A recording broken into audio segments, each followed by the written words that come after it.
From Unity of Houston, Texas, this is The Awakened Life with Reverend Howard Caesar. Unity is a non-denominational spiritual community providing a positive, practical, and progressive approach to Christianity. Let's join the service in progress now with Reverend Howard Caesar.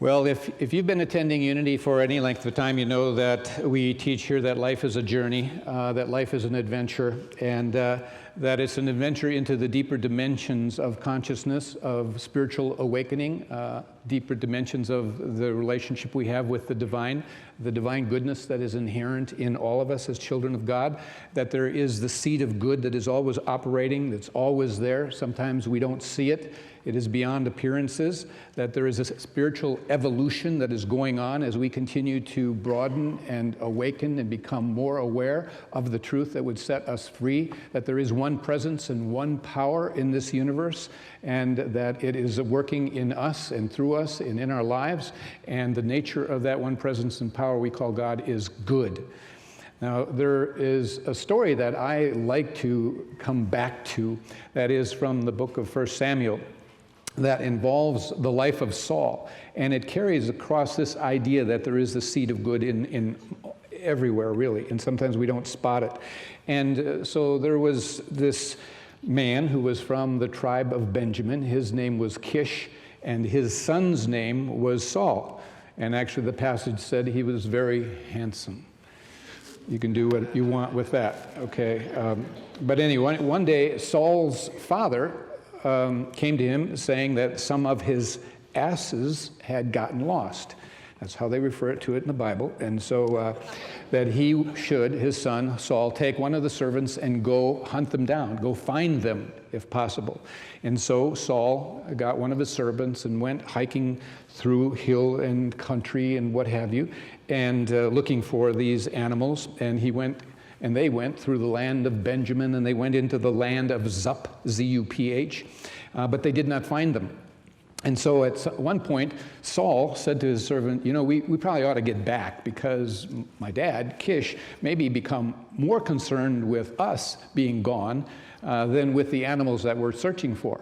But his servant said, you know, we're in the land of Zup, and I heard that there's a prophet here that is speaking and teaching in the land of Zup. And we may want to go see him, and he may be able to help us find these asses, these animals that we're searching for. And so Saul said, okay, well, let's do that. So they went into the city, and they were inquiring to find Samuel. Samuel was the name of this prophet that was there. And when they did find him, Samuel, said to them that they should not worry about the animals, that they had been found. But more significantly, what took place is Samuel, this prophet, then was instructed by God to anoint Saul at that point and moment to be prince over his people of Israel and to reign over that land. And so what you have here is an interesting story. You have Saul, who thought he was going out to find some asses, some animals, and ends up being anointed a prince and given reign over a whole kingdom. So it's the Scripture's way of actually presenting the idea that, or an illustration, that we can go into an experience and we can get out of it something good that was totally unexpected and unforeseen. And there is a story that you're all probably familiar with. You're probably familiar with the word serendipity. And some of you, I know, are familiar with how that was derived. There were the three princes of Serendip. It's a Persian fairy tale. And basically, these were three noblemen, young noblemen. They were traveling the world, and they rarely found the treasures that they were looking for, but they continually ran into other treasures that were just as great or greater than the ones they were consciously seeking. And so in looking for one thing, they would find something else that was equally or better, greater. And it dawned on them that this was one of life's sly and wonderful tricks, or one of its wonderful ways, actually, and one of its truths.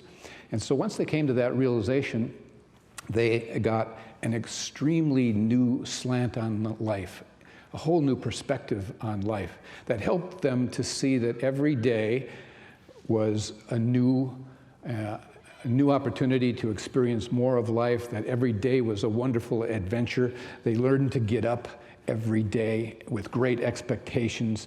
They knew that God and the universe was conspiring to help them, to strengthen them, to teach them, to advance them in the progress of the journey of life. And even though at times their goals, conscious goals, eluded them, they were more than rewarded with other discoveries along the way. And it was as if to them there was an unseen power that seemed to guide them and know better than they knew what would be best for them on their path of discovery. And so the fairy tale makes the point that when the princes began to dip into life with serenity, serendipity, to dip into serenity, meaning to dip into life with a sense of peace and calm and faithfulness and deep knowingness, that the result was that they developed a whole new, exciting, and meaningful way of looking at life and seeing it as an adventure and unseen things of good coming to them. Scholars stumbled onto the word serendipity somewhere in the 1800s. It made its way into the dictionary, and the dictionary, if you look it up, it tells us that serendipity is the faculty of finding valuable or agreeable things not sought for. It also says that it is an attitude for making desirable discoveries by accident, that it can be sometimes luck or good fortune, but we don't believe in necessarily luck so much as we believe in the laws and the principles of the universe and of the divine that we can enter into and be one with and in harmony with. And so we don't think of it as chance or luck, but that this universe is our friend and biased in favor of good. That God's name is sometimes coincidence. And so when you find yourself involved in some project or some endeavor or one of life's assignments, and it even seems somewhat mundane, you need to realize, wait just a minute here. I might just be on my way to something serendipitous, something wonderful, some kind of good that I did not anticipate, unexpected good that is hidden in this experience. Saul thought he was hunting for a bunch of animals and ended up being declared prince and reign over a kingdom. So in association with the word serendipity and the story of serendipity, there is another word which is apocatastasis. Apocatastasis. Apocatastasis. It's much easier to live it than to say it. Not really. It's sort of like abracadabra, but anyway, the dictionary says that apocatastasis is a state of being restored. It's about restoration. And so it carries with it this theme of serendipity, being restored back to good, to harmony, to peace, to happiness, when things seem to be going awry in your midst. And so the princes of Serendip introduced both the word apocatastasis and its secret powers to some of their initiates. And the story involving the princes of Serendip that illustrates apocatastasis, getting better at that word. Anyway, the story goes that one day there was a man named Sabi ben Su. Sabi ben Su. And he came to these princes of Serendip for consultation. And they were passing through that particular region at that time, as the story goes. And so Sabi ben Su came, and he was of nobility, and he told the princes of his misfortune, that there was a flood that had washed his home away. and that it came at great cost and expense to him, and that he had built alongside this river, and this river had never flooded like that before, but he had just completed building, and it had washed it away, and basically everything was gone, and great financial loss. And the princes listened to his story, and one of them looked at him and said, "Apocatastasis, apocatastasis." From that, they sought to instill in him the faith that in seeming disaster or seeming things going awry, there are, in unwanted happenings, often a seed of some distinct good. There's something, the seed of good there. Well, 3 years later, these princes of Serendip were coming through the same region, and Sabi ben Su saw them, extended an invitation, wanted them to come see and visit his new mansion, his estate that was up high on a bluff above the river. And what happened is that with the devastation to his former home, he was forced to look for another plot of land on higher ground. And when he bought that plot of land, lo and behold, they found that there were pure precious stones of some sort there. And they ended up being opals or something very, very expensive, and he became a very, very rich man.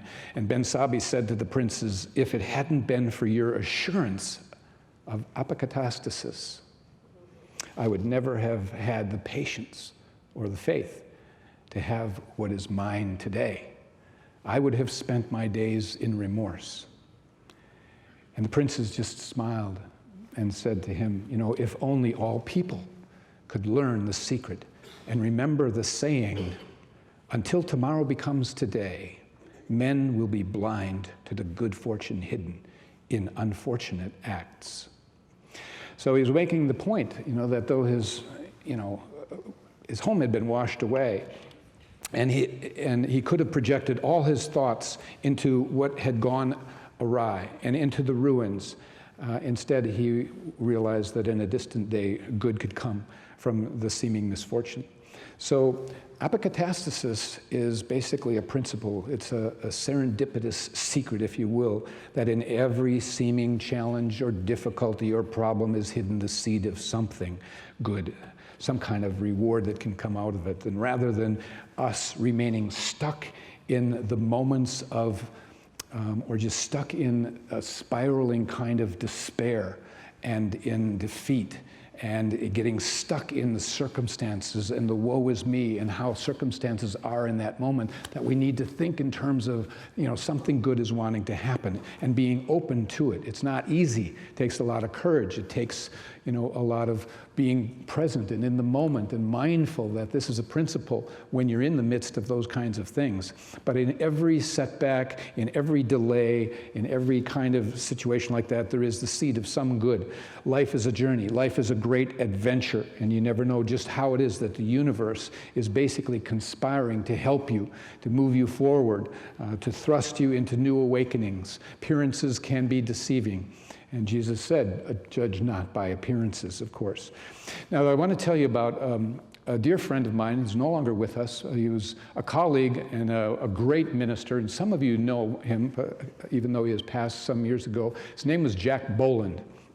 And Jack Boland was well respected. He was a wonderful communicator and speaker. And he actually was a businessman, a successful businessman for many years in Dallas. And then as a second career, he learned about Unity and went in and becoming a Unity minister. So when he was attending the ministerial program and seminary back at Unity World headquarters, he kept telling all his classmates and people that basically he was going to have the ministry that he would go to and get placed in, that it would be somewhere where there were palm trees, that it would be California or Florida or Hawaii, and he wanted pleasant weather. And so when he and other students, when it came time at the end of their schooling and they were going out on tryout talks seeking to be placed, he was invited to this little tiny church in Warren, Michigan. And they had asked him to come speak there. And well, he went, "This is snow country. God must be mistaken. There's no palm trees in Michigan." So he thought, he would, do no harm to go and speak there. And so he paid his expenses, but he let the people know he wasn't the candidate.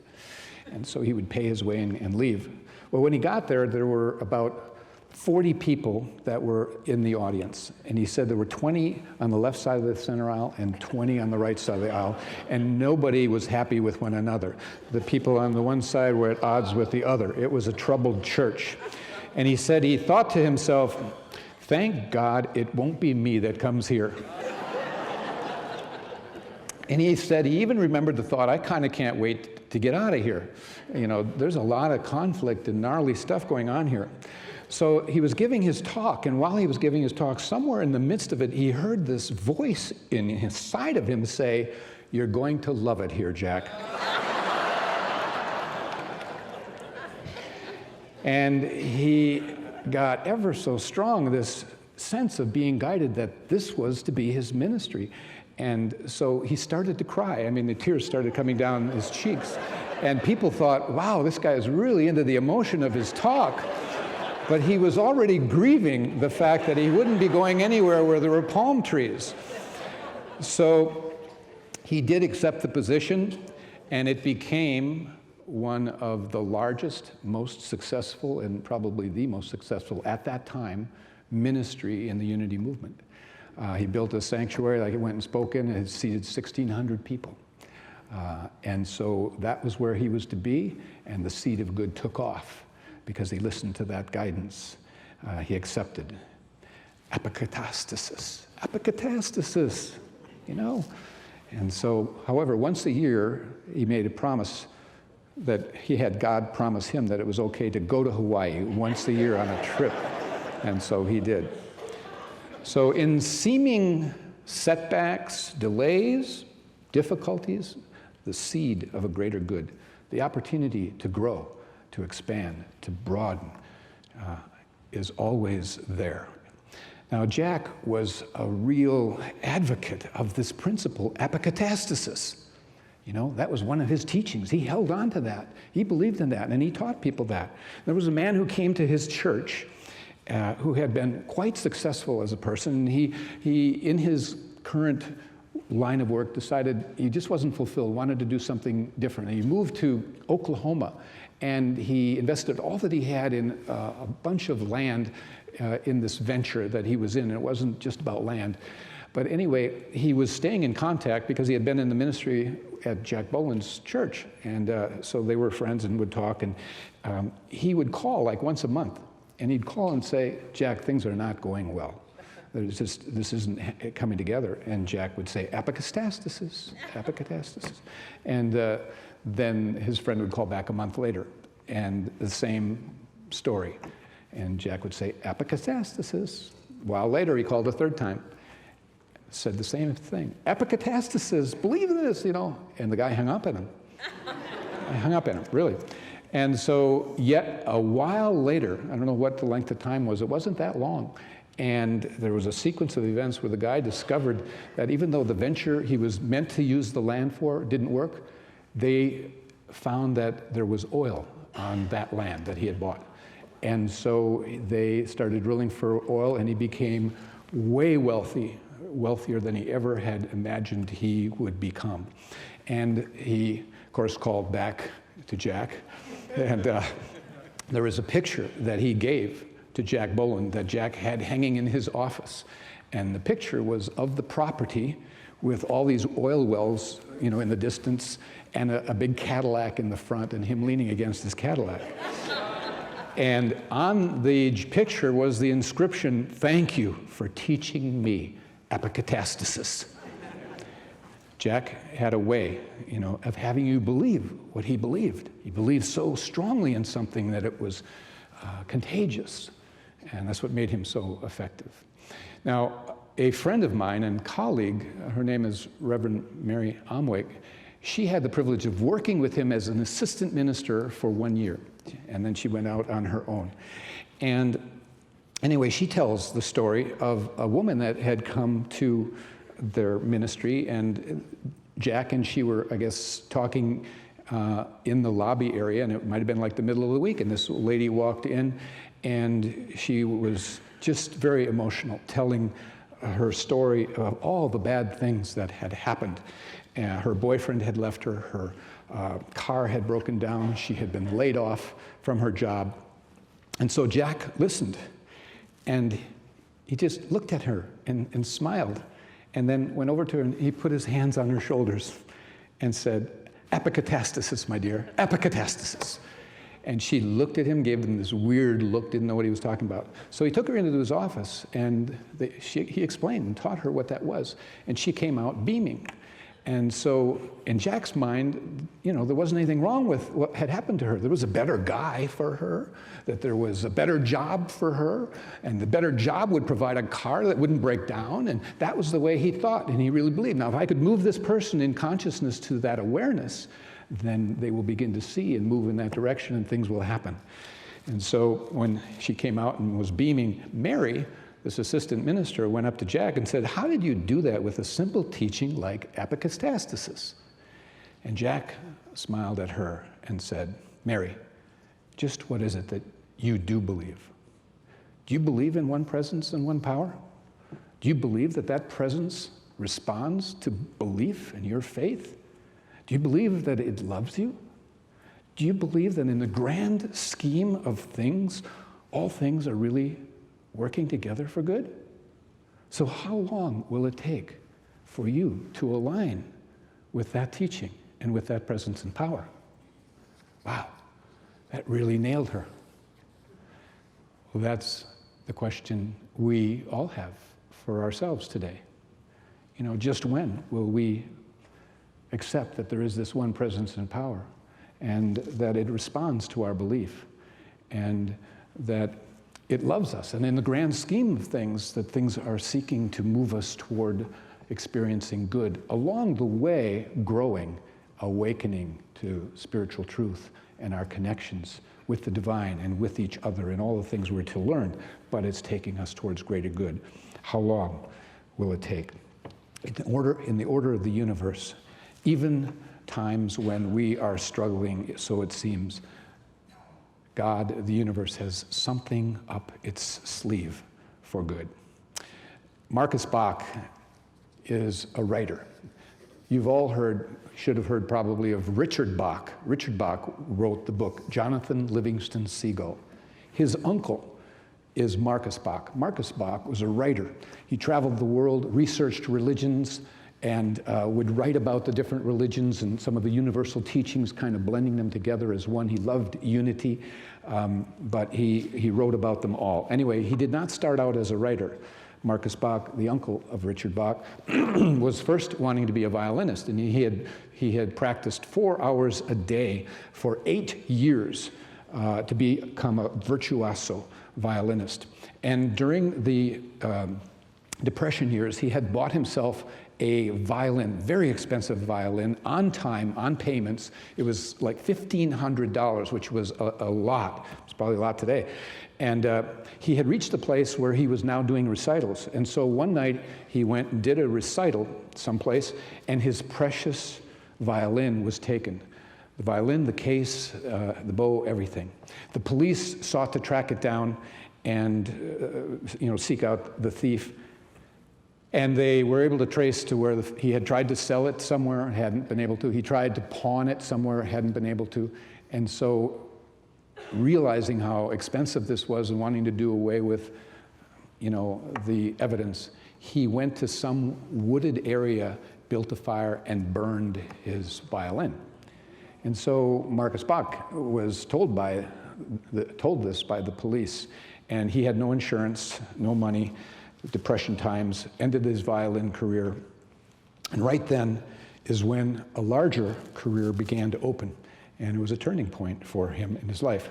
And he said, he said at first, there was kind of a thought that he would never make up with God again over this, letting this happen. At first we're just really in our despair. Goodness gracious, where do I go from here? But looking back, he said, at his apparent loss, it was truly his biggest break, because what he went on to, he loved his life. I met the man, and he just exuded such radiance and love of life in his life. And he said if he'd have known of apocatastasis at the time, it would have provided him strength, and it would have made things a bit easier, because for a while he stayed in it and then finally moved on from there. But the princes of Serendip say, if only all could learn that until tomorrow becomes today, we often miss the miracles on our way. And so the key to apocatastasis is faith. It's to dip with a serenity, a sense of quiet, calm faith and knowingness that things will work out, that the universe is there as our friend. We have to believe that. We have to step into it, and it will take our hand, it will take our heart, it will take our very being and help move us down that road, that path on the journey of life.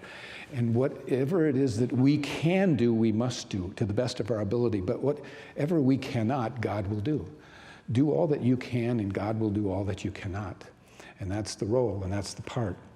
And so let us become more like princes of Serendip and enter into great expectations, or at least being willing to move beyond what circumstances are today. Find the fascination, the adventure of life. When things happen, and they do you know anyone that has not ever run up against a series of problems or challenges in this life? We all face them, but we can't get lost in deep despair. If we have a principle, if we have something like apocatastasis, to remember that, something good is trying to happen. I can't see it now maybe, but I'm going to hold to that seed, and that seed will move me forward into the adventure. To the physician, apocatastasis means that the world will heal and the pain will cease. To the philosopher, it means reestablishments of things of the former state, reestablishment back to peace or to joy or to love or to happiness, okay, the new dimension.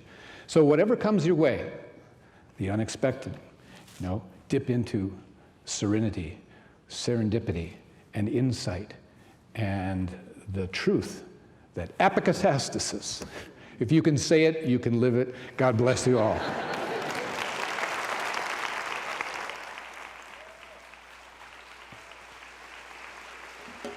Thank you for joining us for today's message. We invite you to be with us again next Sunday. Unity is inclusive, welcoming people of all walks of life in dignity and love. We believe that love, strength, and goodness dwells within you. May we all live in unity with God, humanity, and all of God's creation. And remember, as Reverend Caesar says, life is meant to be good. When you visit Unity of Houston, you'll find a spiritual community, a church where you can connect and learn and grow with a progressive approach to Christianity. At Unity, we welcome you no matter what your beliefs. You'll find a teaching, loving, inspiring experience as we help each other be all we're created to be. Check us out. We'd love to have you. Find us online at unityhouston.org, and remember, life is meant to be good.